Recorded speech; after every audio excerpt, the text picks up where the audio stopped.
Selena Gomez doesn't shy away from talking about her personal life, whether it's her kidney transplant to those who mean the most to her. In the new issue of Billboard, which the starlet covers as the Woman of the Year, she takes a hidden approach when talking about Justin Bieber, and obviously ex-boyfriend The Weeknd. Related, Justin and Selena didn't spend Thanksgiving together. While she doesn't reveal what led to their split, she did admit she and the R&B singer are best friends, which may or may not be true at the moment, considering they've unfollowed each other on Instagram. Oh, and he deleted all traces of her. But in Billboard, Selly said about being single, the best part is actually, you know what, though something that I'm really proud of is that there's such a true friendship between me and The Weeknd. I truly have never experienced anything like that in my life. We ended it as best friends, and it was genuinely about encouraging and caring for each other, and that was pretty remarkable for me. But talking about her possibly on-again flame Justin, she shared, I cherish people who have really impacted my life. She elaborated on the singer coming back into her life. I'm 25. I'm not 18, or 19, or 20. I cherish people who have really impacted my life. So maybe before, it could have been forcing something that wasn't right. But that doesn't mean caring for someone ever goes away. And that goes for people in general. I mean, I grew up with Demi Lovato, Nick and Joe Jonas and Miley Cyrus. We've gone through seasons in our lives. I don't think it's as serious as people make things out to be half the time. It's just my life. I grew up with all of these people, and it's so cool to see where everybody is. It comes back to the idea of me remaining full. I think a true representation of love is beyond just yourself. The littlest things are impactful. Well, it certainly sounds like she thinks they've both grown. Speaking about another topic taking over Hollywood, Selena shared her thoughts on women speaking out about their predators. I've cried, but I definitely feel hopeful. As people speak out, I hope that feels powerful to them, because they deserve to feel that. I'm fortunate enough not to have experienced some of the traumatic things that other women have had to go through. I've known people in my family who've gone through those things. I try to let people come to me and open up, to make a safe environment for them to do so. But when it comes to working with Woody Allen on a new film, she wasn't sure what to think of his past. To be honest, I'm not sure how to answer, not because I'm trying to back away from it. The Harvey Weinstein allegations actually happened right after I had started on the movie. They popped up in the midst of it. And that's something, yes, I had to face and discuss. I stepped back and thought, wow, the universe works in interesting ways. Not really sure what that means, or what SHES saying about Woody. Maybe SHES still trying to process her thoughts. Keep reading for even more highlights from her interview below on what SHES most proud of. I'm really proud of where I am right now. I handle things in a healthy way. I can enjoy where I'm at. I love being able to say no. I like being a part of the world. People are so terrified of other people. I see it in my generation a lot. There's so much anxiety and angst, and the pressure just keeps getting worse. But I'm proudest of not becoming jaded. I have every reason to be like, fuck all of you. And I don't. I'm going to have the bad days where I don't want to leave my bedroom, but I'm ready for them. On new music, I mean this in a very loving way, but my label has been itching for all the music that I've been creating, and there is such power in saying no.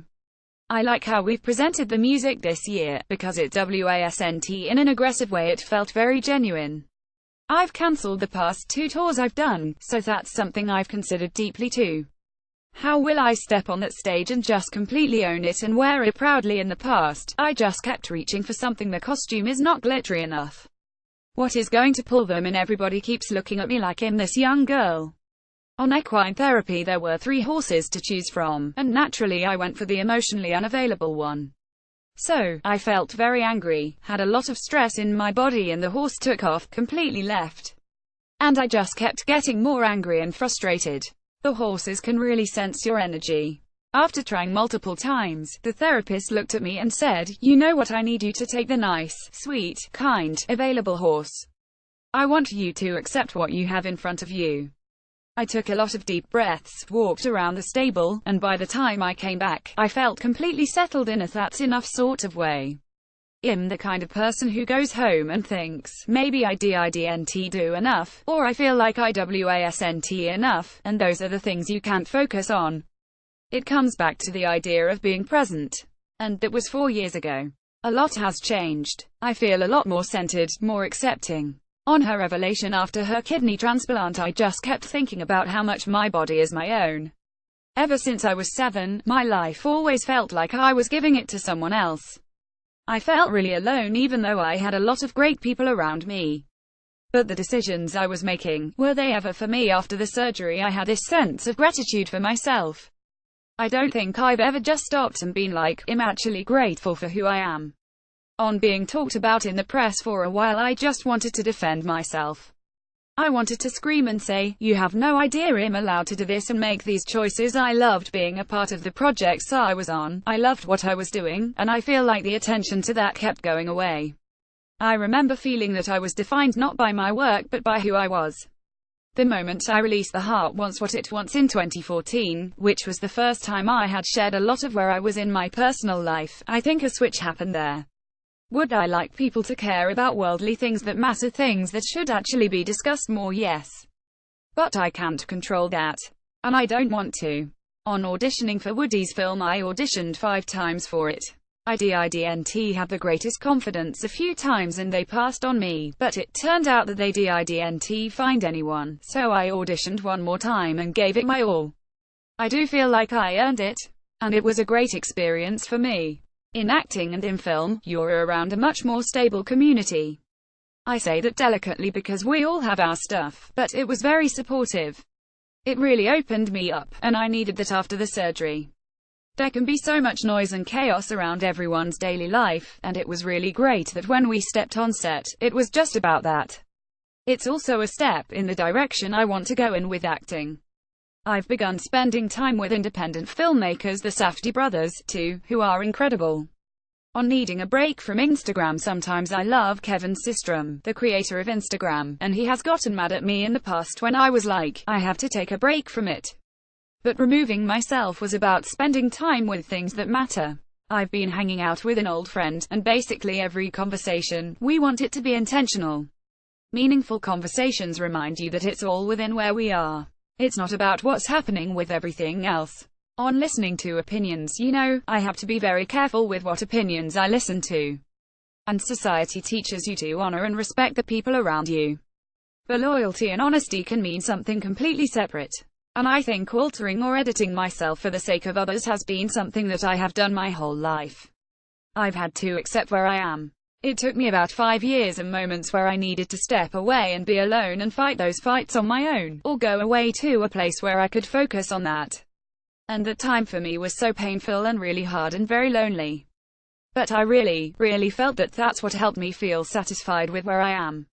On feeling comfortable with her kidney transplant scar, I didn't, but I do now. It was really hard in the beginning. I remember looking at myself in the mirror completely naked and thinking about all the things that I used to bitch about and just asking why I had someone in my life for a very long time who pointed out all the things that I didn't feel great about with myself. When I look at my body now, I just see life. There are a million things I can do, lasers and creams and all that stuff, but I'm okay with it. And by the way, there's nothing wrong with plastic surgery. Cardi B has been my inspiration lately. SHE's killing it, and she is proud of everything she has done. So there is absolutely zero judgment on my end. I just think for me, it could be my eyes, my round face, my ears, my legs, my scar. I don't have perfect abs, but I feel like I'm wonderfully made. On plastic surgery, but I'll cross that bridge when I get there. Maybe I'm like, you know what, it's time for a little tune-up. But I want to make sure that I'm doing it because I'm okay with where I am. On living with less in her one-story home, I don't need a lot of things. I like feeling removed, and I wanted a place where I could be alone. Check out Selena's cover of The Glossy below, and let us know your thoughts. Image via Adriana Embarazawen. Tags: Billboard, breakups, cover shot, film flickers, health, Instagram, Justin Bieber, Loveline, Lupus, Music Minute, Selena Gomez, The Weeknd, Woody Allen. A brief history of the room to prep you for the disaster artist. The top 10 most liked Instagram photos of 2017 Grammys, 2018 snubs, surprises this week in celebrity twit pics, Instagrams. All the 2017 celebrity shade were thankful for American Music Awards 2017 performance fashion.